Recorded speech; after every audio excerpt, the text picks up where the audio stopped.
Et c'est parfait, je pense qu'on peut démarrer ainsi dans les meilleures conditions. On va se présenter, Antoine et moi. Donc en quelques mots me concernant, je suis chez Use depuis 2016.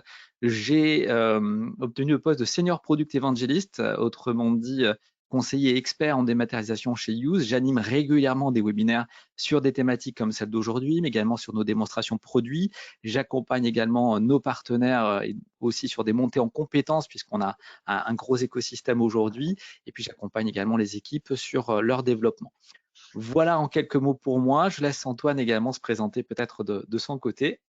Antoine, je te laisse la Bonjour parole. à tous, oui, je m'appelle Antoine Buat, je suis l'un des fondateurs et le dirigeant de la société Digdash. Digdash, nous sommes éditeurs d'un logiciel de business intelligence et pour ma part, ça fait un peu plus de 30 ans, je commence à avoir un peu d'âge, Oula. pratiquement 30 ans, que On je se voit pas, fais dans le Antoine. business intelligence, à la fois chez Business Objects et chez Digdash. Mais on aura l'occasion d'y reparler quand on sera à mes slides. Je laisse la main à Grégory à nouveau. Exactement, on va dérouler cet agenda en plusieurs parties et je vais y arriver. Juste pour vous présenter Use en quelques mots, Use c'est une société qui est née dans le cloud en 2010. L'idée c'était de pouvoir généraliser l'accès à la dématérialisation en proposant de la dématérialisation sous forme d'abonnement puisque jusqu'à maintenant elle était plutôt proposée avant 2010 en forme on-premise, c'est-à-dire qu'il fallait acheter un serveur, du stockage, avoir des équipes de développement. C'était long à mettre en place, fastidieux, c'était chronophage, ça demandait beaucoup d'investissement. Et en 2010, le cloud étant suffisamment mature, on a pris le pari de pouvoir le généraliser à travers l'offre cloud. Et c'est aujourd'hui un pari réussi, puisqu'on a plus de 50% de croissance par an. On est une société française située entre Nîmes et Montpellier.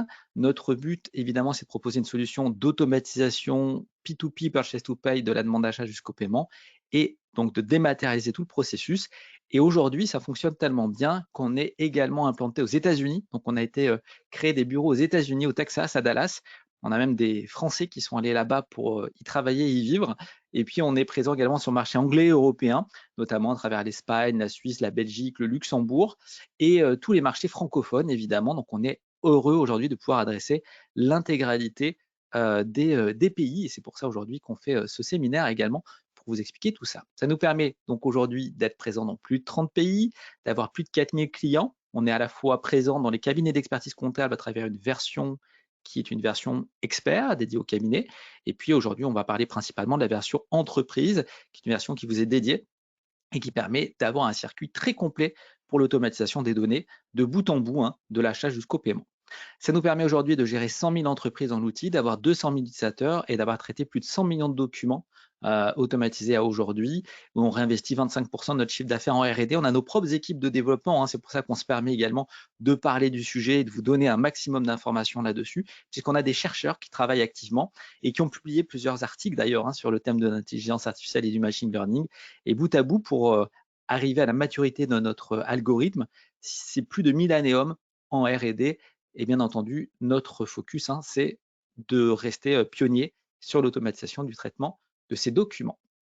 Vous voyez également quelques références de clients qui nous ont fait confiance dans tout type de secteur d'activité, que ce soit la musique, Deezer, que ce soit l'alimentation avec Five Guys, la restauration, l'hôtellerie, les cabinets comptables, la technologie, les écoles.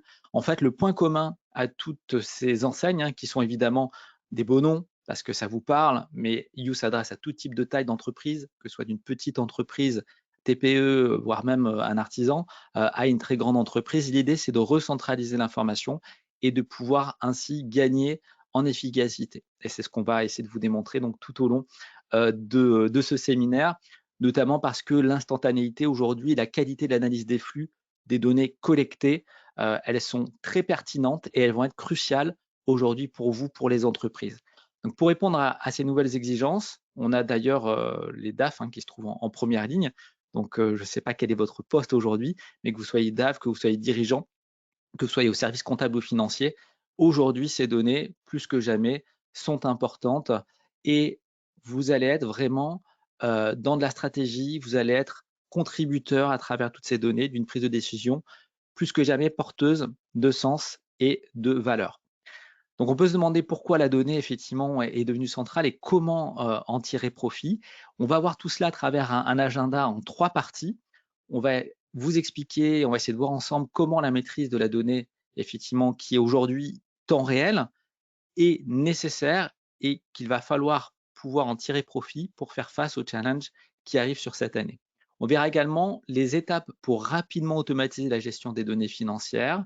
Et puis, grâce à l'expertise d'Antoine, on verra également comment vous pouvez vous positionner en tant que pilote de la performance. Puis enfin, on se réservera un temps d'échange pour répondre à vos questions, évidemment, en fin de session. Mais encore une fois, vous pouvez les poser tout au long à travers le bloc questions si vous le souhaitez. Donc, on va parler effectivement de cette maîtrise de ces données en temps réel et je vais faire un petit état des lieux pour qu'on comprenne bien l'importance des données et puis l'augmentation également de celles-ci. Et puis, je vais terminer également par un petit sondage que je vais peut-être même lancer tout de suite avant de vous donner les réponses par rapport à ces questions, à savoir combien de temps on consacre aujourd'hui à l'analyse des données dans les directions financières. Donc, je vais juste vous poser la question également, savoir combien de temps vous consacrez selon vous, à l'analyse des données dans votre direction. Si vous ne savez pas, vous, combien vous consacrez de temps exactement, imaginez simplement combien vous passez de temps, à votre avis, sur l'analyse des données. Est-ce que vous pensez passer 20%? Est-ce que vous pensez passer 30%, 40%, 50% à l'analyse? Voilà, ça va nous permettre d'avoir un petit aperçu de comment vous fonctionnez déjà à l'heure actuelle. Et puis, on verra effectivement combien aujourd'hui les directions financières consacrent de temps, si vous êtes dans la moyenne, ou si vous êtes au-dessus.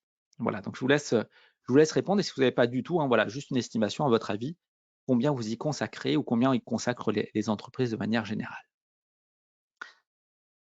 Voilà, vous êtes 60% à avoir voté, je vous laisse encore quelques instants pour le faire.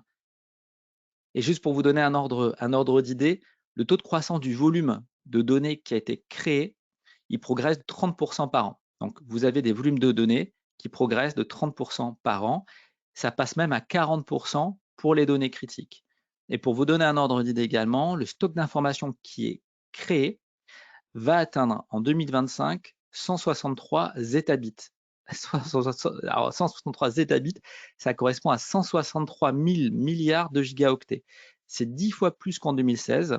Puis un autre indicateur qui est intéressant, c'est le nombre moyen d'interactions avec les données numériques par personne et par jour. En 2020, on avait des interactions qui s'élevaient à 600. Elles dépassent 4700 en 2025, alors qu'il n'y en avait que 85 de ces interactions en 2010. Ça vous montre effectivement la proportion dans laquelle on se positionne aujourd'hui. Pareil pour le trafic Internet, il représentait seulement, entre guillemets, 100 gigabits par seconde en 2002. Il dépasse aujourd'hui les 27 000 gigabits par seconde.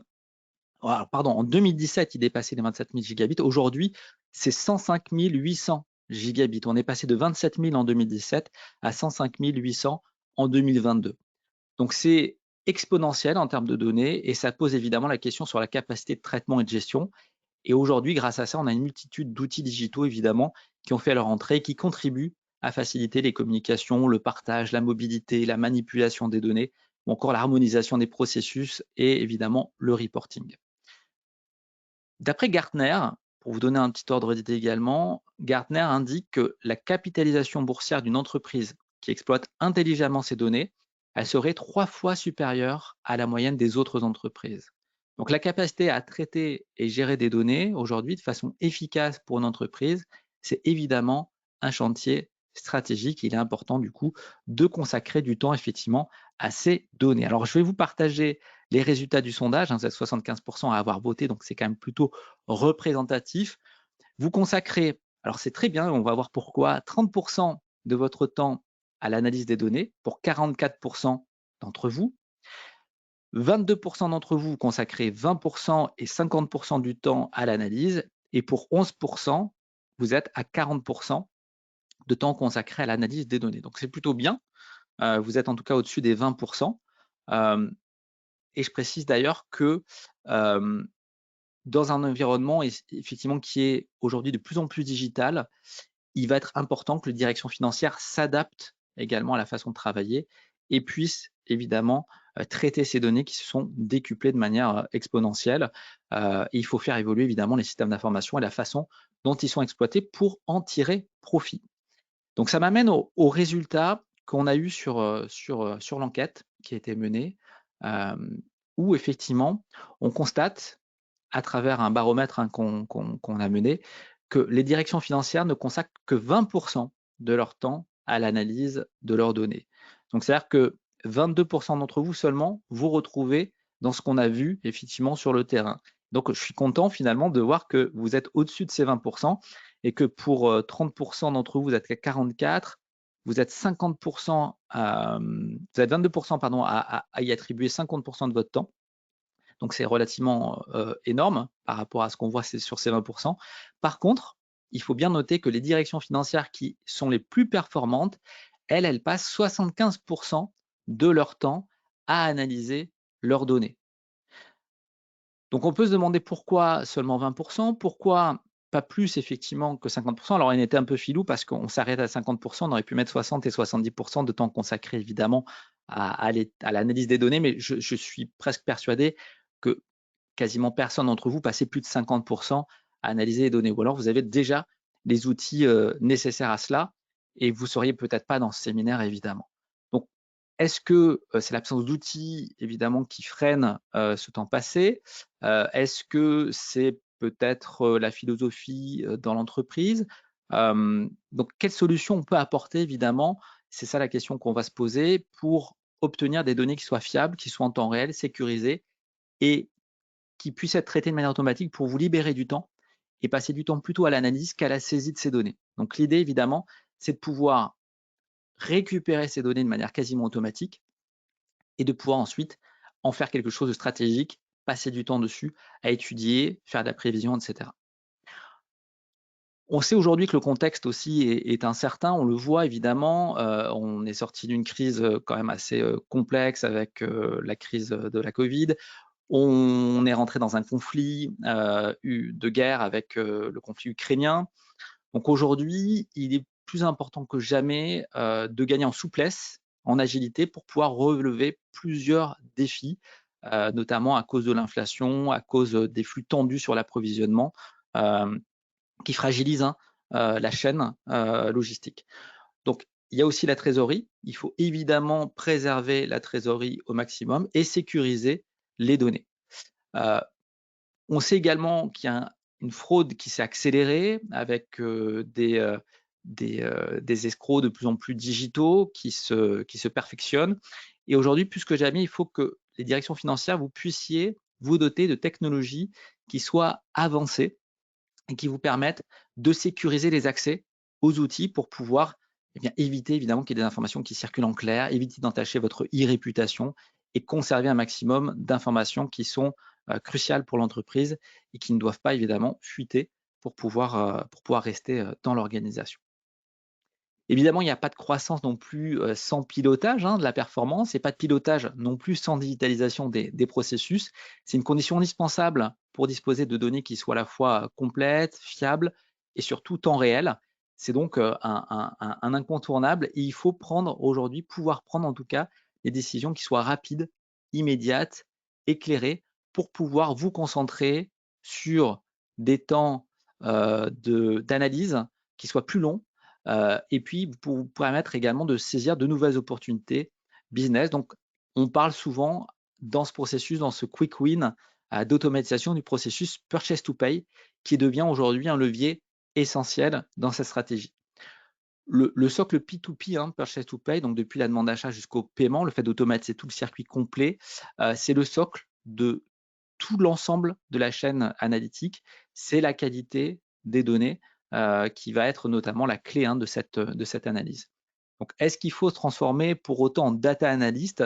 En partie, puisqu'on le voit avec les crises successives, on a plus besoin que jamais d'anticiper les scénarios qui sont parfois inédits. Donc, on n'avait pas anticipé qu'il se passerait ce qui se passe aujourd'hui. Donc, il faut pouvoir être en mesure effectivement de pouvoir imaginer ce genre, en tout cas d'y faire face en anticipant à travers des données qui permettent de prendre les bonnes décisions au moment où ça va se présenter. Donc, de comprendre évidemment les impacts. Donc, la data, la donnée, c'est la clé du succès évidemment pour piloter la performance, pour gagner la croissance. C'est rendu possible aujourd'hui, notamment grâce aux robots de traitement qui sont de plus en plus intelligents et qui vont permettre également, à travers des algorithmes d'intelligence artificielle, d'automatiser les documents, de les envoyer vers les bonnes personnes, d'automatiser tout ce qui va être traitement, enregistrement et restitution à travers également des rapports.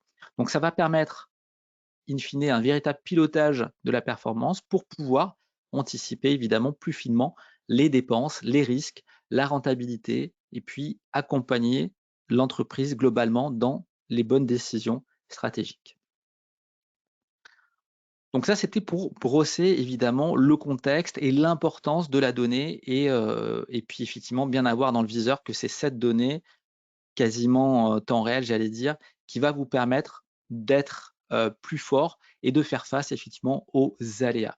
La deuxième partie que je vous propose de voir sera un peu plus technique, c'est pour vous permettre de comprendre les fonctionnalités d'une solution comme Use qui va être corrélée effectivement à cette stratégie de la donnée et de vous montrer également que Use va vous permettre de collecter facilement en temps réel et de restituer la donnée de manière fiable à 100% et dès qu'elle arrive. Donc, il n'y a plus de délai de traitement ou d'attente comme on peut avoir dans un circuit manuel et classique, puisqu'on va avoir plusieurs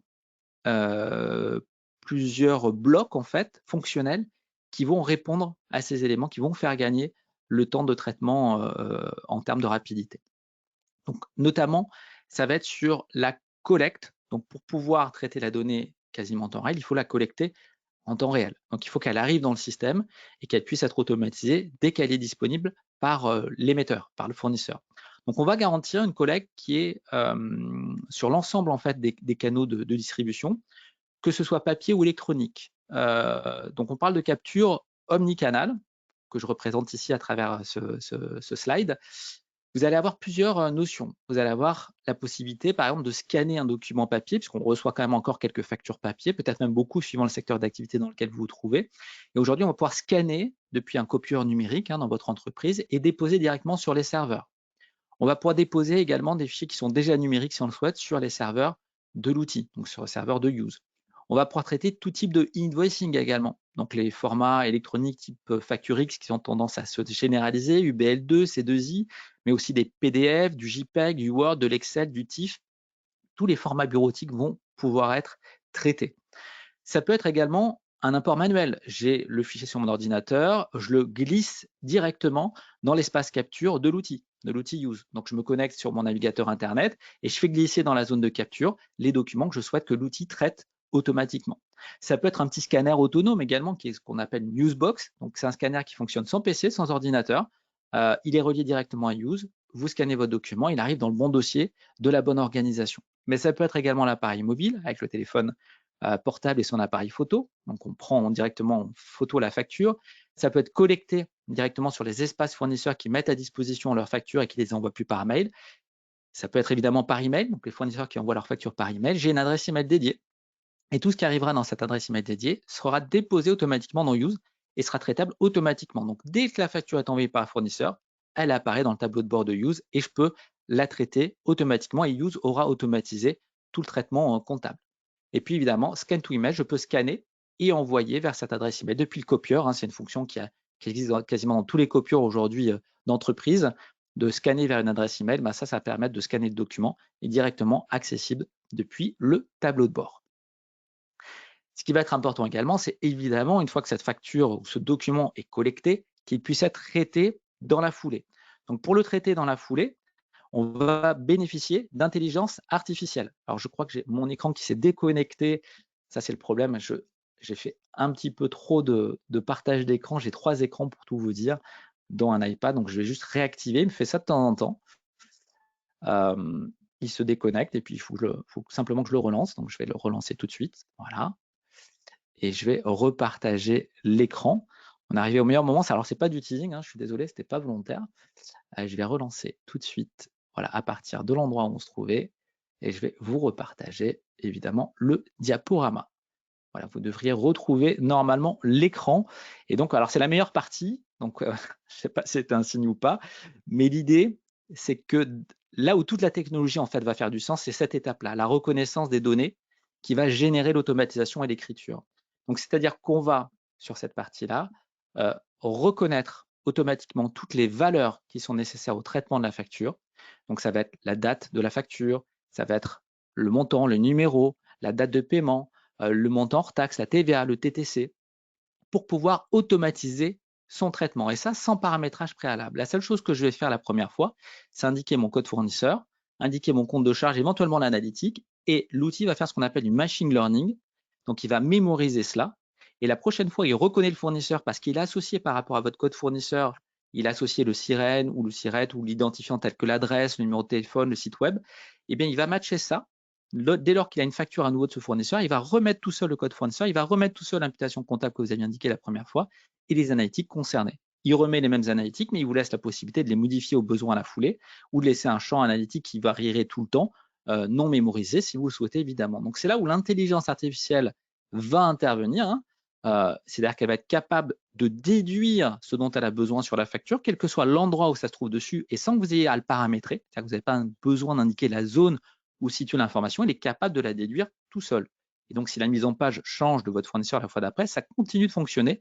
Vous n'avez pas de paramétrage à ce niveau-là.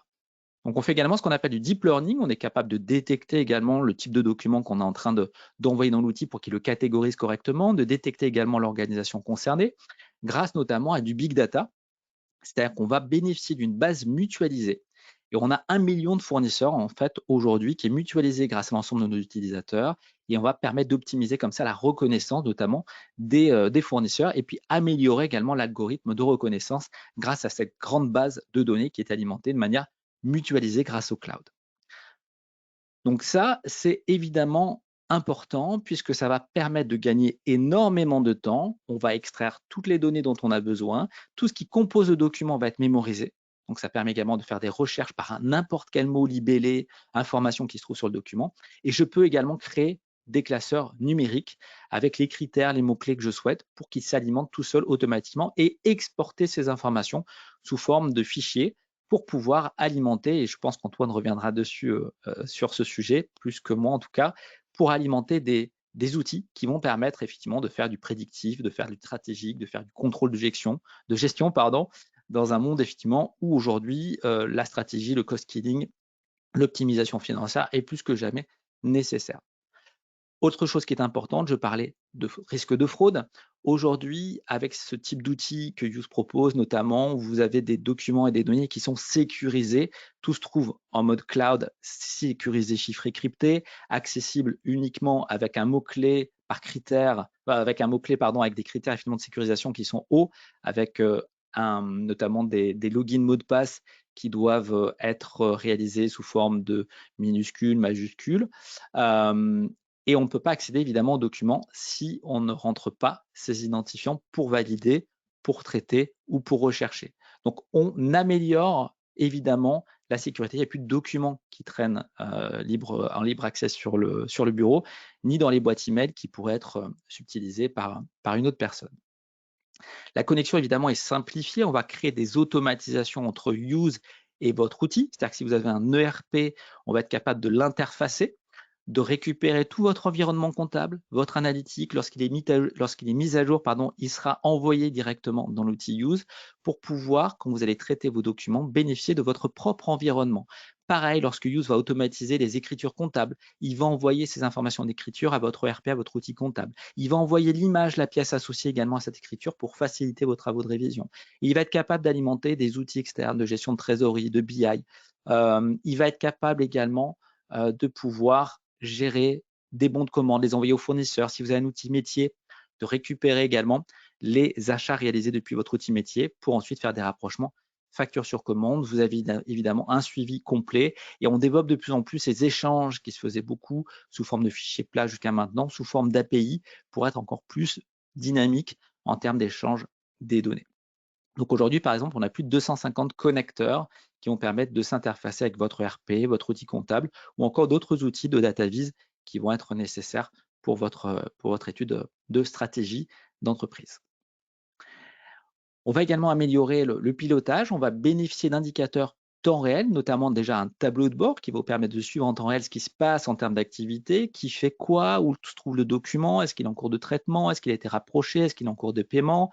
Dans ma base de données avec mes classeurs, je vais voir ce qui a été traité ce mois-ci, par exemple, cette année, l'année dernière pour tel fournisseur, avoir des statistiques, savoir à quel niveau d'automatisation je me trouve. Donc, ça me permet de savoir si je suis à 80, 90, 95, si je suis performant dans mon automatisation, avoir des KPI qui me permettent d'optimiser mes paramétrages pour être encore plus performant, de savoir combien de documents j'ai traités, pour quel montant de dépenses sur tel mois, sur telle année, pour telle organisation, pour tel fournisseur, etc.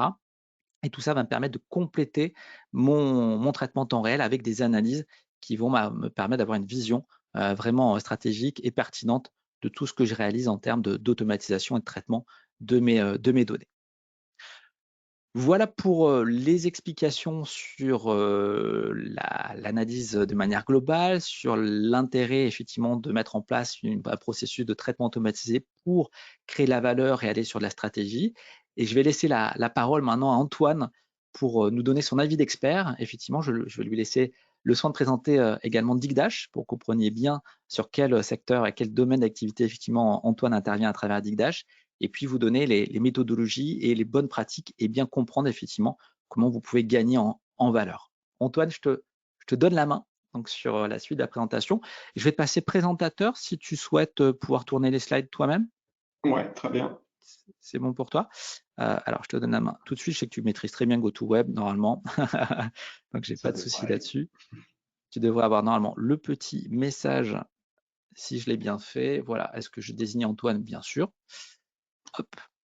Et je te passe la main voilà, pour la suite des échanges. Et pareil, si vous avez des questions, n'hésitez pas à travers le bloc questions. Pour l'instant, ça ne s'est pas animé, mais voilà, vous êtes, Est-ce que vous voyez mon écran disposé à le faire. correctement? Alors moi, je vois ton écran, Antoine, en tout cas. Je laisse les autres personnes confirmer, mais c'est bon de mon côté, en tout cas. Super, a priori, ça a l'air d'être bon. Alors, je vais effectivement rajouter quelques mots sur pourquoi on intervient ici. Donc, je rappelle qu'on est éditeur de logiciels, un logiciel qui est vraiment dédié à l'analyse de données. Je vais reprendre quelques éléments sur Digdash. Donc, on existe depuis 2006. Notre siège social est basé à Aix-en-Provence. On a également un bureau à Paris, à Madrid.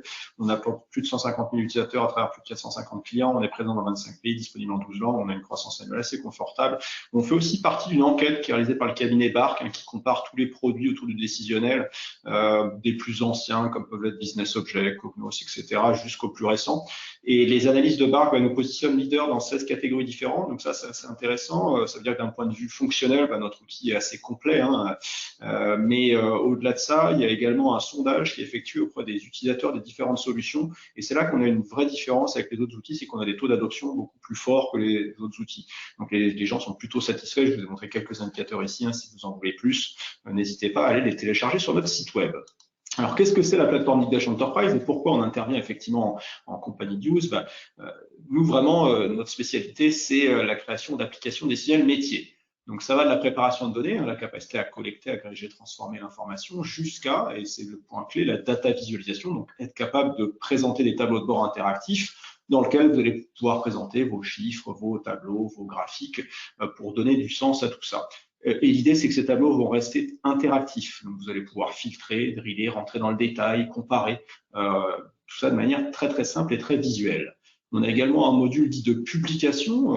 Le tableau de bord, sa velléité, c'est d'être interactif, donc de laisser les personnes interagir avec du clic. Mais la publication, c'est plutôt de produire un document statique. Je veux créer un rapport, je veux créer un PDF, un PowerPoint, etc., et le partager avec un certain nombre d'utilisateurs. On a effectivement ce module qui nous permet de le faire.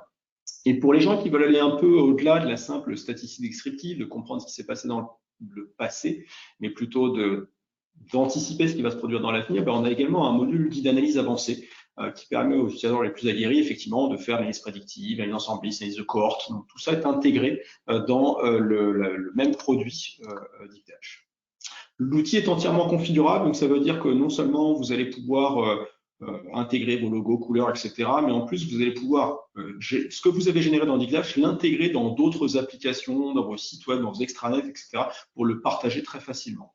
Alors, on parlait d'IA tout à l'heure sur la reconnaissance des documents, etc. Alors, dans Digdash, l'IA, elle s'applique à des choses un petit peu différentes puisqu'on a déjà les données qui sont rentrées dans le système. Le but, c'est de les exploiter plus facilement. Pour des utilisateurs de notre métier, notamment des gens qui n'auraient pas de compétences dans la manipulation de données, on a une fonction de requêtage en langage naturel qui va permettre effectivement à un utilisateur de poser sa question dans sa langue maternelle et d'obtenir en réponse un tableau, un graphique, un rapport qui, en fonction de données auxquelles il a accès, va répondre au mieux à sa question.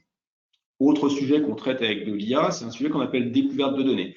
J'ai toutes ces données qui sont processées en interne, automatisées pour créer un référentiel de données, mais parfois, je veux aussi pouvoir rajouter mes propres petits fichiers, Excel, CSV, etc., qui viennent de partenaires, qui viennent de fournisseurs, et qui ne sont pas forcément de notion de facturation ou autre, qui sont des données complémentaires. Mais on a un module qui permet à l'utilisateur de très facilement intégrer ces données-là pour les comparer au référentiel de données.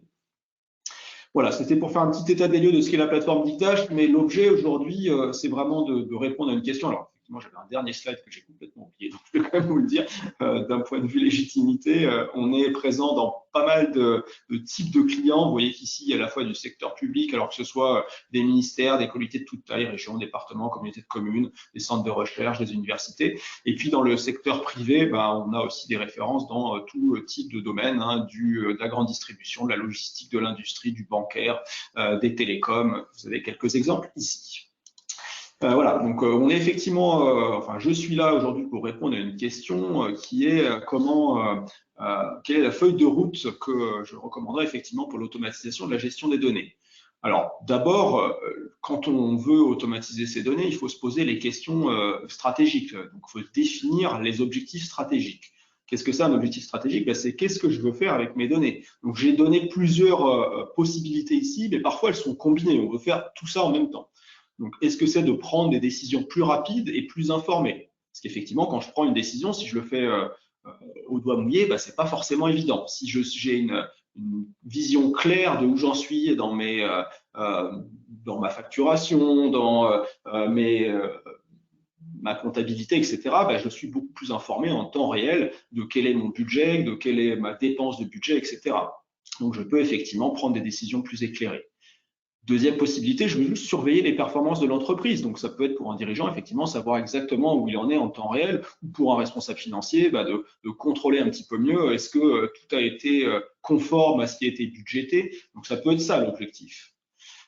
L'objectif peut être aussi d'améliorer la prévision des résultats financiers. Effectivement, on a parlé jusqu'à maintenant de regarder les résultats, mais la prévision, c'est aussi de pouvoir dire comment je peux donner des orientations à mon budget qui ne sont pas forcément que des orientations annuelles. Ça peut être beaucoup plus fin, beaucoup plus précis que ça, en fonction des évolutions que l'on va constater. Parce qu'effectivement, une des autres possibilités, c'est d'identifier des tendances de marché, des choses qui vont se détacher, qu'on ne pourrait pas forcément voir si on ne regardait pas les données avec un œil un peu plus précis. Je vais prendre un exemple ici. Vous êtes dans la grande distribution, par exemple, vous avez peut-être des milliers, voire des millions de références produits. Comprendre les tendances du marché, c'est voir les produits qui ne marchent plus et voir les produits qui, au contraire, ont une traction assez forte. Alors, effectivement, si on s'intéresse au stock, etc., peut-être qu'on a déjà cette vision-là, mais pour avoir une vision complète, on peut peut-être faire des regroupements de produits, de choses qui se disent, tiens, par exemple, en décembre, on a vendu plein de jouets. Vous allez me dire, c'est normal, c'était Noël. Mais là, on pourra le voir de manière beaucoup plus appliquée dans nos tableaux de bord avec des données claires et précises, et ce qui nous permet vraiment de comprendre l'évolution du marché. Parfois, le fait de mettre en place une gestion des données automatisée, c'est aussi pour des exigences réglementaires.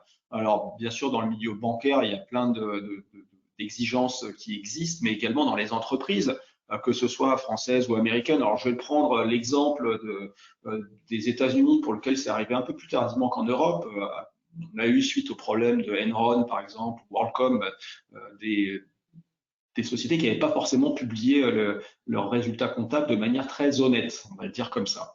Donc, suite à ça, a été mise en place les lois Sarbanes-Oxley qui demandent effectivement à avoir une visibilité, une transparence plus évidente pour les sociétés, notamment quand ce sont des sociétés cotées pour lesquelles on peut effectivement investir. D'accord, c'est pas forcément le cas pour tout le monde. Donc ça fait partie des exigences réglementaires. Donc d'avoir la capacité, par exemple, c'est la section 409, me semble-t-il, des lois Sarbanes-Oxley, de pouvoir produire dans un temps très court un arrêté. Donc être capable de dire, voilà, je vais faire un arrêté sur mes données et donner exactement la situation financière. Et je crois qu'ils imposent, par exemple, d'avoir au bout de 2 jours un état clair de la comptabilité à jour.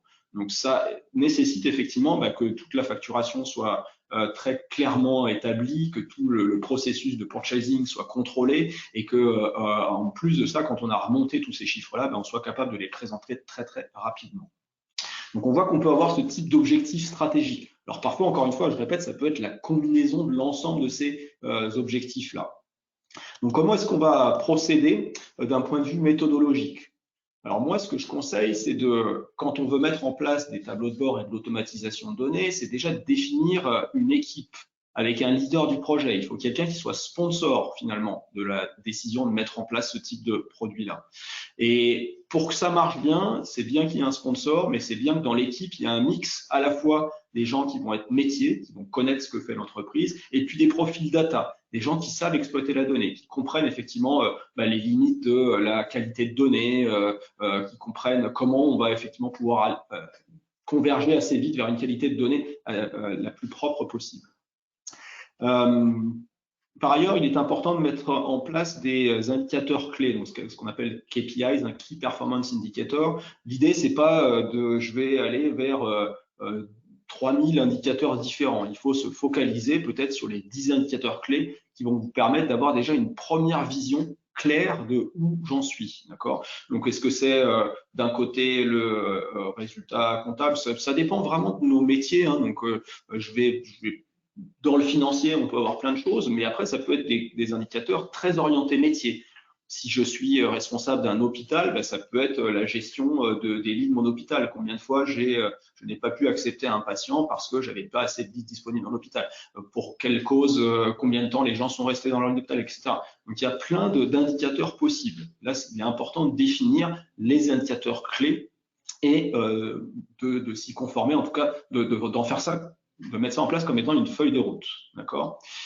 Alors, autre point important, on a parlé beaucoup de temps réel jusqu'à maintenant, effectivement, de l'automatisation de la gestion de données en temps réel. La notion de temps réel, elle est très variable en fonction des gens à qui vous allez parler.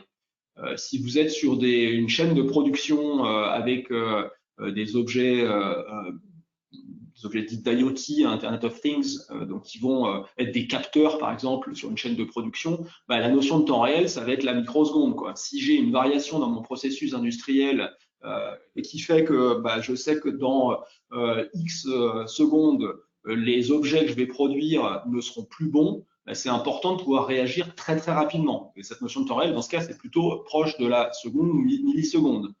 Alors que quand on est dans le financier, ben en général, l'actualisation au jour peut être quelque chose de suffisant. Ça peut être intra-jour, mais on constate très souvent que, effectivement, on va avoir cette alimentation de facturation, etc. Et puis peut-être le lendemain, je vais produire un tableau de bord sur les données de la veille.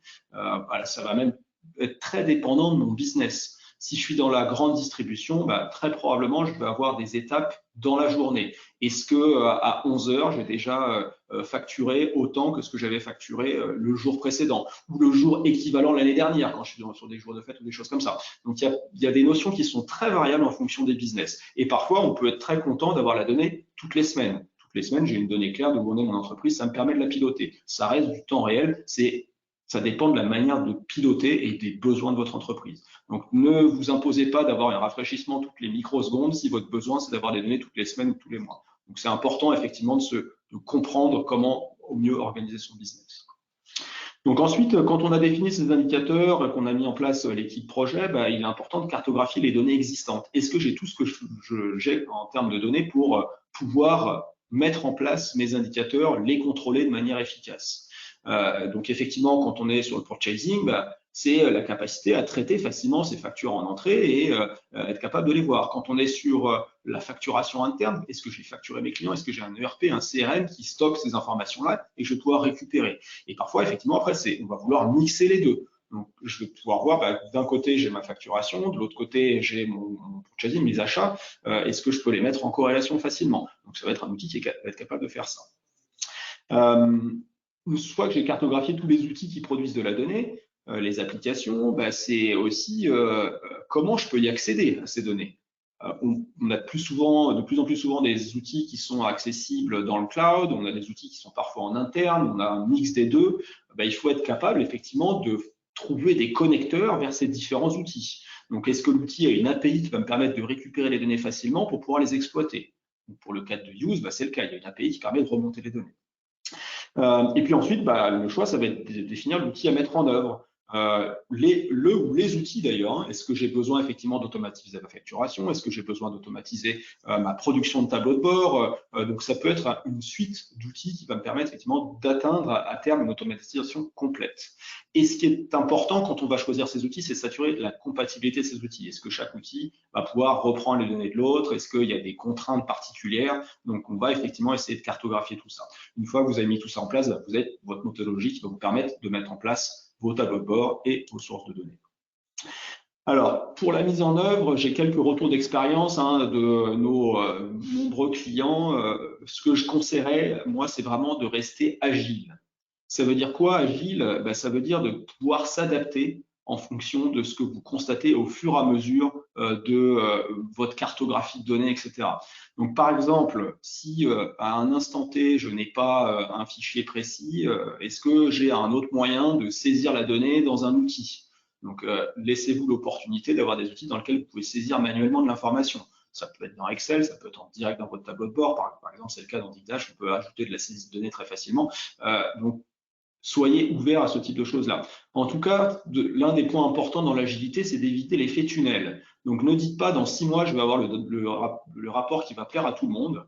L'idée, c'est de pouvoir dire très rapidement, au bout de quelques cycles d'itération, en quelques semaines, quelques jours, je vais pouvoir produire mes premiers indicateurs et les faire revisiter, les faire contrôler par d'autres personnes qui sont un peu plus larges que l'équipe projet que l'on a mis en place. D'accord? Donc ça permet vraiment d'aller très vite, on va dire, sur la construction finalement d'un socle.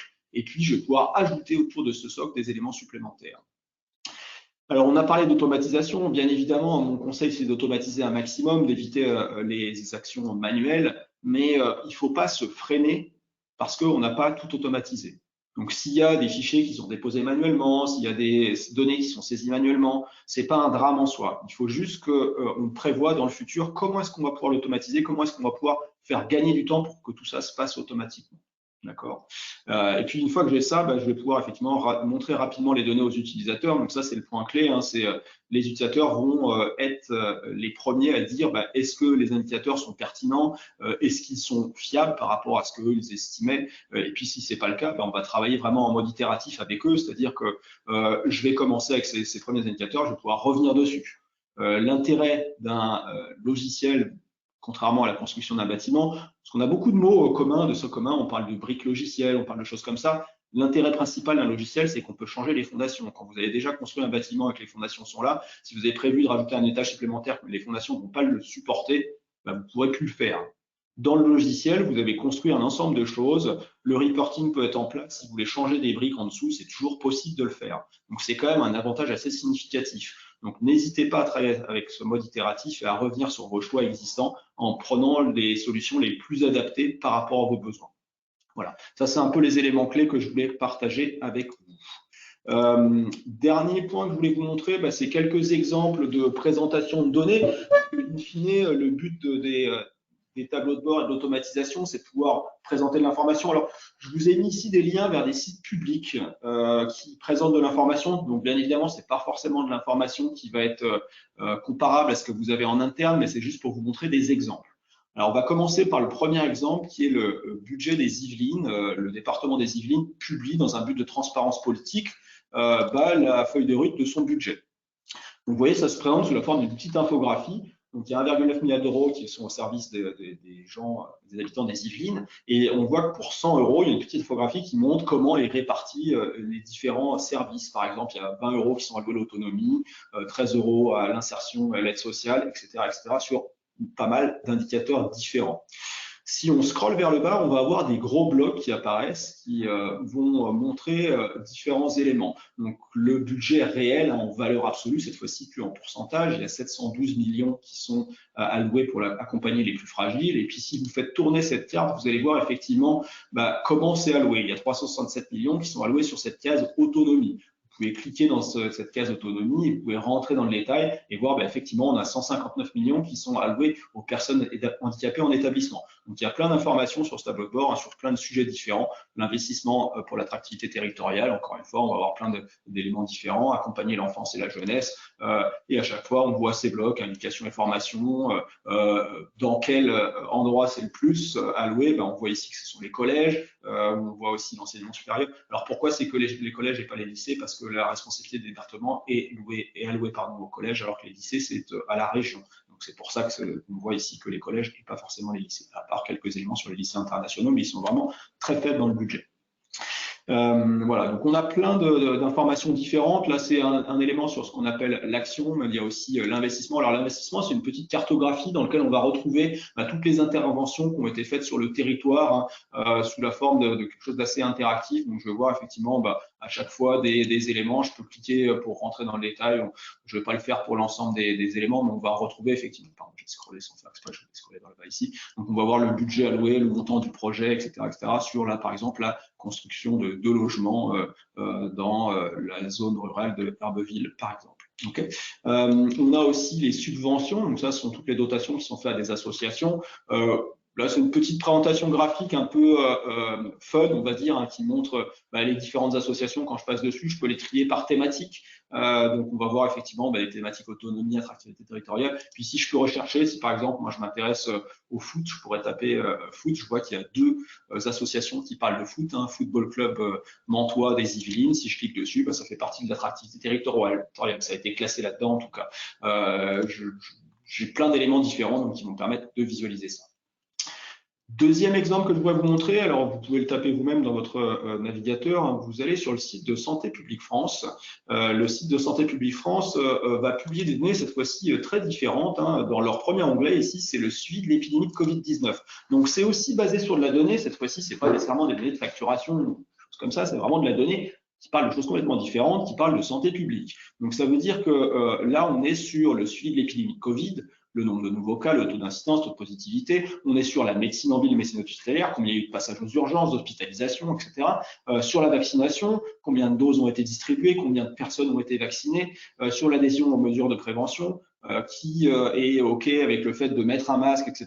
Donc, on a toutes ces informations-là sous forme de petites briques. Et chacune de ces petites briques, on peut cliquer dessus. Donc, par exemple, si je clique sur le taux d'incidence, je peux rentrer dans le détail de ce taux d'incidence et voir effectivement à la dernière date où ça a été relevé, le 20 janvier, on a 48% de taux d'incidence, mais je vois l'évolution à travers le temps également. Et puis, je vais voir des informations plus détaillées comme la répartition géographique. Donc, je pourrais choisir un département en particulier et voir, voilà, pour la Nouvelle-Aquitaine, pour une région en particulier, donc là, par département, je vais voir les informations et l'évolution à travers le temps. Je peux aussi voir par classe d'âge, ou même si je m'intéresse plutôt à la vie scolaire, par classe d'âge scolaire, et voir comment effectivement le virus se propage en fonction des semaines et des classes d'âge scolaires. Ok, donc là, il y a pas mal d'informations, pareil, pas mal de personnes, il y a plus de 200 000 personnes qui s'y connectent de manière quotidienne. Donc, on voit qu'un tableau de bord, ça peut être à vocation interne, mais ça peut être aussi à vocation publique. Et c'est ça que je voulais partager ici, c'est le fait de pouvoir facilement distribuer de l'information. Je vous ai montré des exemples sur de la donnée plutôt orientée, on va dire, d'un côté public et de l'autre côté santé. Vous pouvez vraiment traiter tous les sujets. Je vous montre un dernier exemple très rapidement, un tableau de bord d'exploration qui est absolument hors contexte, mais qui va effectivement ici montrer des données de vente d'un côté et des données de télécom de l'autre pour essayer d'expliquer quelle est l'efficacité des campagnes télémarketing pour générer du chiffre d'affaires. Et là, on va voir effectivement, pareil, qu'on peut rentrer dans le détail sur le chiffre d'affaires. Je pourrais regarder mon chiffre d'affaires par région, rentrer dans le détail de tout ça. Je vais pouvoir aller sur une page comparaison dans laquelle je vais voir d'un côté les coûts de communication, de l'autre côté le CA, etc. Donc, on a vraiment plein d'informations disponibles. On peut venir filtrer tous ces éléments-là. On peut rentrer dans n'importe quel continent, zone géographique. On peut choisir une section qui nous intéresse spécifiquement. Si par exemple, je m'intéresse à l'Est des États-Unis. Donc, il y a plein de possibilités dans les tableaux de bord pour pouvoir analyser ces données très facilement. Je vais repasser la main à Grégory, puisque le temps… Ok Antoine, et oui, je vois que c'était un sprint à la fin, mais je sens que tu avais envie parler de beaucoup de choses encore. Alors, je rassure toutes les participants qui sont présents aujourd'hui.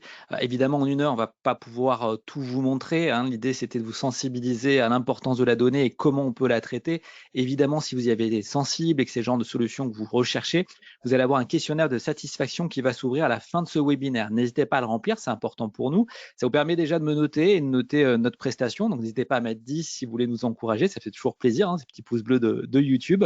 Mais vous pouvez également être demandé à être contacté pour une démo un peu plus longue avec les équipes d'Antoine par exemple, ou avoir une démonstration de l'outil Use, parce qu'on ne verra pas, effectivement, on n'aura pas l'occasion de voir l'outil Use aujourd'hui en démo, on n'a pas le temps pour ça, mais on peut vous faire une démo privée, bien entendu, avec vos équipes et de cette manière-là, vous montrez effectivement tout ce que ça peut apporter. Je vous montrerai peut-être en 20 secondes à quoi ressemble le tableau de bord pour que vous ne soyez pas frustrés.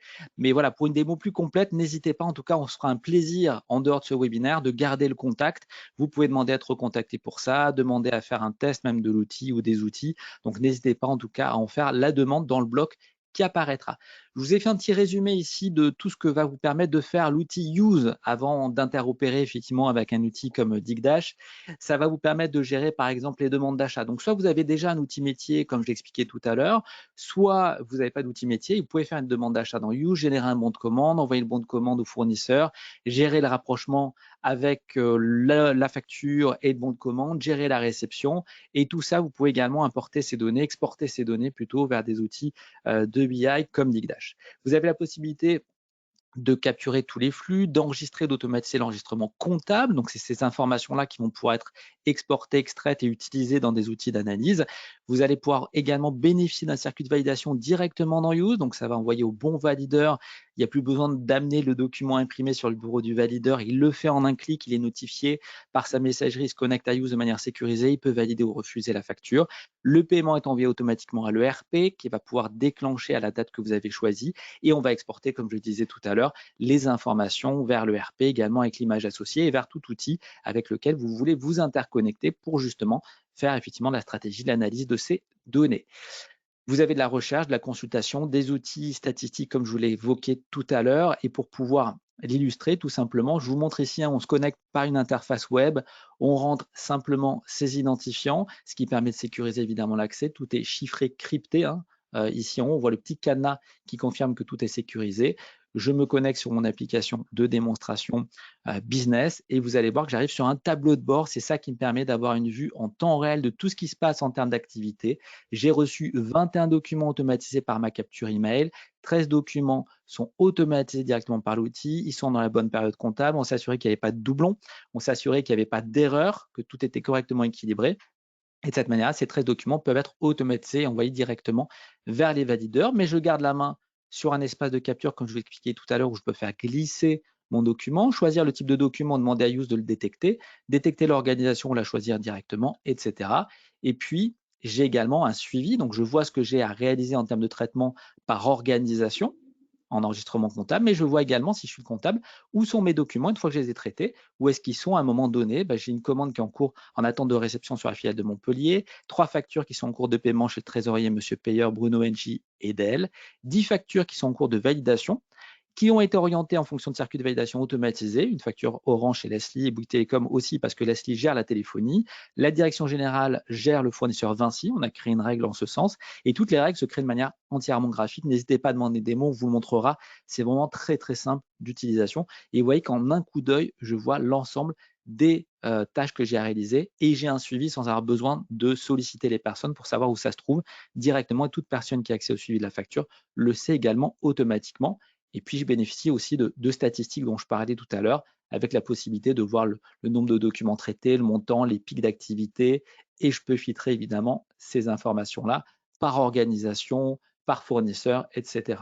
Donc là, si je l'active ici, voilà, je le verrai, hein, je peux avoir des filtres qui permettent encore de rentrer en granularité.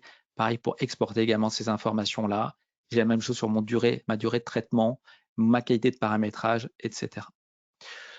Voilà, sommairement, juste pour vous montrer tout ce qu'on peut faire dans l'outil avec la possibilité de rechercher les classeurs dynamiques sur les dépenses commerciales, les dépenses informatiques, les factures traitées cette année ou encore l'année dernière. J'ai un résultat et j'ai une information sur tout ce qui a été réalisé. Donc tout ça, voilà, ça vous apporte des éléments de traitement, de situation, d'export d'informations en temps réel. Et c'est vraiment un gain de temps assez fabuleux, en plus de la stratégie, évidemment, qu'on va pouvoir en tirer vis-à-vis des données. Vous avez ici quelques verbatims de retour d'expérience de clients utilisateurs. Je vous laisse la possibilité de les lire. Le temps, si vous le souhaitez, de nous envoyer vos questions. Si tout était clair, n'hésitez pas également à le mettre dans le bloc questions. Au moins, on saura que vous n'avez pas besoin de plus d'éléments, en tout cas à ce stade de la présentation. Et on pourra clôturer sans frustration de nos côtés respectifs. Et si vous avez des questions, n'hésitez pas. Vous pouvez également, si vous préférez prendre la parole, c'est plus simple pour vous, lever la main virtuelle sur GoToWebinar et j'ouvrirai à ce moment-là votre micro avec plaisir. Et vous pouvez adresser vos questions à moi ou Antoine et on y répondra si vous le souhaitez. Il est 11h58, on a quand même tenu le timing. Effectivement, on aurait voulu laisser un petit peu plus de temps pour les questions en fin de session, mais vu qu'il n'y en avait pas forcément au fur et à mesure, donc on s'est permis de développer un petit peu plus. Même si je sais, Antoine, que tu aurais aimé avoir un petit peu plus de temps, on va faire des séminaires d'1h30, je pense. Mais on ne voulait pas grignoter trop sur votre temps parce qu'on sait que vous avez pas mal de choses dans la journée. Et donc, on estimait qu'1 heure de votre temps pour ce sujet était un bon début, en tout cas, pour vous donner un maximum d'éléments. J'ai Sébastien qui lève la main. Sébastien, je vais vous donner la parole et je vais vous donner la possibilité d'activer votre micro si vous souhaitez nous poser votre question. Oui, bonjour Sébastien. Vous m'entendez? Très bien. Parfait. J'avais une question centrale en termes d'architecture sur les data. Sur la mise en place justement des données, est-ce que vous pouvez vous interfacer avec des data mart ou avec des data warehouse un peu grand public par exemple? Parce que la gouvernance des data, c'est quand même quelque chose de central. Et effectivement, l'idée dans l'architecture, dans la mise en place de l'architecture, est-ce que vous pouvez vous interfacer avec des data mart comme Amazon, Microsoft Azure Services ou Amazon Web Services? Alors concernant Use, nous, nos données sont hébergées déjà dans nos propres sites d'hébergement qui sont reliés à Microsoft Azure. En fait, Microsoft Azure nous offre, entre guillemets, on le paye évidemment, mais nous offre un espace de stockage avec des baies, avec un espace en tout cas qu'on loue, et tout est hébergé effectivement sur des serveurs Microsoft Azure. Pourquoi Microsoft Azure? Parce qu'ils présentent les plus hauts niveaux de sécurité, notamment avec des normes HADS, qui sont les normes données de santé, avec des réplications en temps réel sur d'autres sites par rapport aux données, pour que s'il y a une catastrophe naturelle, évidemment, il y a une reprise d'activité. Mais ça reste évidemment du coup mutualisé en stockage sur nos propres serveurs. On ne pourra pas, en revanche, héberger ces données-là sur vos propres serveurs pour l'exploitation, en tout cas, des traitements. En revanche, si vous souhaitez que toutes ces informations soient redirigées à un moment donné vers votre propre unité de stockage, c'est possible. Mais le traitement se réalisera à travers nos serveurs qui sont reliés à nos propres stockages. D'accord. Pour des questions aussi de sécurité. Ma vraie question était surtout sur la partie gouvernance de données, mais vous y avez répondu. Vous offrez la possibilité d'avoir une sécurité sur nos propres données en dupliquant le flux, l'un vers vos serveurs, l'autre vers nos serveurs de stockage de données, pour qu'ensuite en data visualisation, on puisse bénéficier de technologies comme, excusez-moi, j'ai déjà oublié le nom, mais c'était très intéressant, de Antoine Buat. Alors Antoine, si tu as le mot, je te laisse peut-être le compléter, mais vos solutions de visualisation. De BI? Voilà, Digdash, voilà, merci. Ouais. Digdash. Parce qu'effectivement, ça peut permettre aussi de faire un mix entre Digdash et d'autres solutions, d'autres technologies de visualisation de données en fonction des besoins et des opportunités.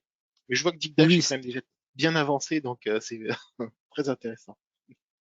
Et oui, on va pouvoir interopérer. Oui, je te laisse compléter, Antoine.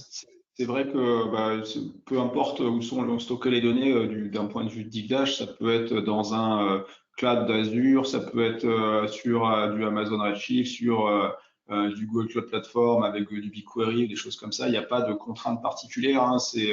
Après, effectivement, la notion de gouvernance de données, ça fait partie de la stratégie de l'entreprise. Qu'est-ce que je veux faire? L'applicatif, côté use, a besoin des données pour les exploiter, mais après, elle a toutes les API d'export pour pouvoir les intégrer dans d'autres solutions pour pouvoir gérer cette gouvernance de données, qui a ensuite la brique qui va vous permettre d'organiser la manière dont vous voulez fonctionner. Les fondements, c'est d'avoir bien posé la structure du data warehouse et qu'on n'ait pas fait n'importe quoi dans l'architecture des data warehouse et des data marts. Ouais. Après, cette notion de dataware, en tout cas pour les problématiques de performance, elle est de moins en moins vraie. Elle existait à une époque quand les applications plus anciennes telles que BO, etc., s'appuyaient en direct sur ces technologies-là. Nous, par exemple, on a dans Dictash un cube d'analyse de données qui permet d'aller, par exemple, charger les données en mémoire sur des volumes de données très importants. Je vous cite un exemple. On gère pour le compte d'Orange une source de données qui est en milliards d'enregistrements. Il y a 7 milliards d'enregistrements et tout est en réel. Il n'y a pas de précalcul, il n'y a pas de choses comme ça, tout est en réel. Et pourquoi? Parce qu'on a ce qu'on appelle la scalabilité horizontale. Quand un seul serveur, que ce soit une VM ou un serveur physique, n'est pas suffisant pour répondre à une question en un temps précis, on peut distribuer le calcul sur un cluster de serveurs. Donc finalement, cette structuration de l'entrepôt de données, elle est toujours vraie pour des histoires on va dire, d'harmonisation de la donnée, de nettoyage de la donnée. Mais pour des raisons de performance, elle est plus forcément vraie. C'est pour ça qu'il y a d'autres stratégies. Maintenant, vous avez sans doute entendu parler de la notion de data lake. Le data lake, c'est quoi? C'est en général, on pose une copie de son application source, des données de son application source sans les modifier, pour pouvoir vraiment avoir la même granularité. En général, quand on est dans un dataware, on va préparer un peu l'information pour essayer de l'épurer, de la retravailler. Donc, on perd un peu de l'information qui était en entrée dans la source. Donc, c'est deux stratégies différentes. Elles sont encore toutes les deux d'actualité et c'est vraiment vous qui allez décider en fonction de vos besoins et de ce que vous anticipez dans les besoins futurs pour choisir l'une ou l'autre des solutions. Mais sachez que quand vous passez en mode entrepôt de données, on perd un peu de granularité. Donc, si on veut faire de l'analyse fine, par exemple, du deep learning ou des choses comme ça sur des data, on a moins de données pour pouvoir le faire. D'accord. Donc, soit on est pro Kimball, soit on ne l'est pas. C'est ça. Mais je pense que Ralph Kimball est toujours, toujours raison dans un certain cadre, mais les technologies actuelles font qu'il y a d'autres besoins. C'est un peu ça, quoi. Donc le fait d'écrire de créer des entrepôts avec des schémas en étoiles, etc. Moi, je remets pas ça en cause. Je pense que c'est toujours bon, notamment pour la compréhension et la structuration de ce qu'on va intégrer comme données. Mais il y a d'autres technologies qui existent aujourd'hui, qui sont liées aussi à l'évolution de la puissance de calcul. C'est aussi ça qui fait la différence, quoi. Ben, merci beaucoup. Merci Sébastien. Je coupe votre micro. N'hésitez pas à intervenir comme Sébastien si vous le souhaitez. Sinon, on clôturera cette session. Merci en tout cas Christian, David, Justine, Leïla, Luc, Mélanie, Pierre, Sébastien, Sonia et les personnes qui ne pouvaient pas rester au-delà de midi, parce que je vois qu'il y a certaines personnes qui ont dû partir entre-temps, comme Mathieu, qui nous a remerciés également. Merci également. Je ne vois pas d'autres questions. Écoutez, je vous propose peut-être de terminer en tout cas les échanges de cette session maintenant. On pourra les continuer évidemment à l'issue de ce séminaire à travers le questionnaire. Vous pouvez également me rajouter sur LinkedIn si vous le souhaitez. Je publie régulièrement de l'actualité sur la facturation électronique, sur l'automatisation ou la dématérialisation. Je pense qu'Antoine également est présent. Et puis, il y a une page Dicdash. Je pense que vous pouvez rejoindre, comme il y a une page Use également. N'hésitez pas à nous rejoindre. Merci beaucoup à tous pour votre participation. Je vous souhaite une excellente journée. Merci Antoine également pour cette co-animation et toutes ces informations très utiles entre nos deux solutions. À très bientôt. Et puis, excellent business 2023. À très vite. Merci beaucoup, à bientôt. Au revoir.